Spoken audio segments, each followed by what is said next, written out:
what does the mindset have to be taking on Celtic and the type of form that they're in?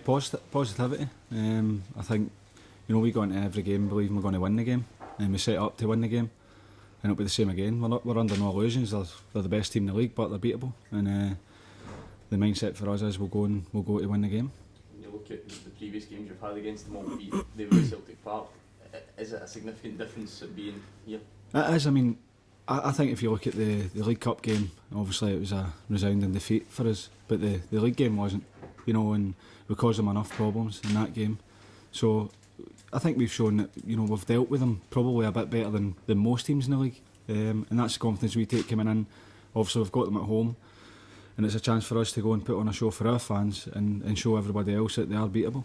I mean, this has never really changed against Celtic, but I suppose more than ever, how important is it that if your strikers or anyone else gets a chance, you can't afford to pass them up? I think maybe one or two chances at the 2-0 league game you missed, and I think that's every game, but especially against Celtic.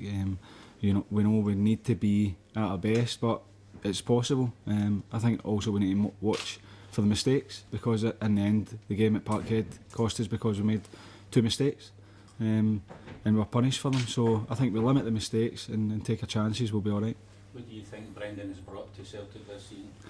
I think the initial appointment brought excitement from everybody, so I think it's naturally gave the players a lift, and then obviously he's worked at the highest level, so he knows what he's doing. I think their intensity of their play is excellent, the way they want to pass the ball's brilliant. It's great to see, but we'll need to combat that and play our own game as well, and as I said, we're confident of getting a result. Would you expect them to win the treble this season? I think it looks more likely than not, but you never know. As I said, they are beatable, but they're by far the best team in the league. We know that. They're going to win the league, so as long as they stay switched on, they could win the cup, but we're still in it, so we're going to say that we want to go and do our best in it. So it's hard to say. I mean, right now it looks like they're going to win the treble, and I don't think anybody will be surprised if they do. What would it mean to Motherwell to be the first team in Scotland to beat them this season? That's the aim. We want to go and, as I said, we're going to go and try and win the game. We're not going to go and shut up shop and hopefully get a 0-0. We're going to go and try and win the game, like we did at Parkhead in the league game. So it would mean a lot. It would send a message out to say that we're still in a shout as well. So that'll be great for our players and our fans if that was the case. What about your own contribution this season? Do you see it lessening, or where are you in terms of playing? At the minute, and the playing side, the contribution is going to be a little less because I've got work to do as assistant manager. So first and foremost, I'm assistant manager, and that takes precedent over anything else. If the manager sees fit to play me, then I'll be ready to play. I train every day. I feel fit and ready, but I've not been needed up to this point. How do you find it juggling the 2 jobs? It's actually been easier than I thought it was going to be, in terms of when the gaffer's here I train, and when he's not here I take training.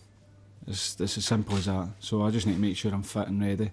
But as I said, the most important thing is that I do my job as assistant manager before anything else. What have you found the most challenging in terms of being assistant manager? Oh, you don't really get a chance to switch off. You need to be planning for the game. Then when that game's finished, you post-mortem. Then you need to plan for the next game. You need to keep the players, if you've lost a game, you need to keep them upbeat. If you've won a game, you need to keep their feet on the ground. Just different sides of it. A bit more intense than I would have been as a player, but probably more hours as well. We've not spoken to you, I don't think, since the Scottish Cup draw as well. I mean, on paper you certainly could have had an easier draw, but what's the reaction to that? The reaction is it's the same as this weekend. We believe we're going to win the game. It's a tough draw, and we're under no illusions. But if we don't believe we're going to win games, we'd be as well jacking it in. So we're going to go and expect to win the game and put a team out and put a performance on that we think will win the game. So I mean, it's a tough draw, but if you want to do anything in any competition, you need to play against the best teams. So it's just unfortunate it's in the first round for us. But we'll go into it with the confidence that we can get a result. We played well at Ibrox at the start of the season, and no reason why we can't do it again. I think you're constantly having to come up with another new or different game plans at the moment, because you went to beat the back against Thistle and the young guys did ever so well.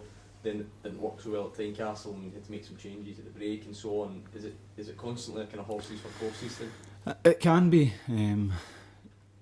There's as you say, there's games where a certain shape or personnel will suit a game better than others, and if it's not working, then we have to change it. It's just that's the nature of football. At the minute, we've not really got a settled side or a formation, but we've still got time to find that.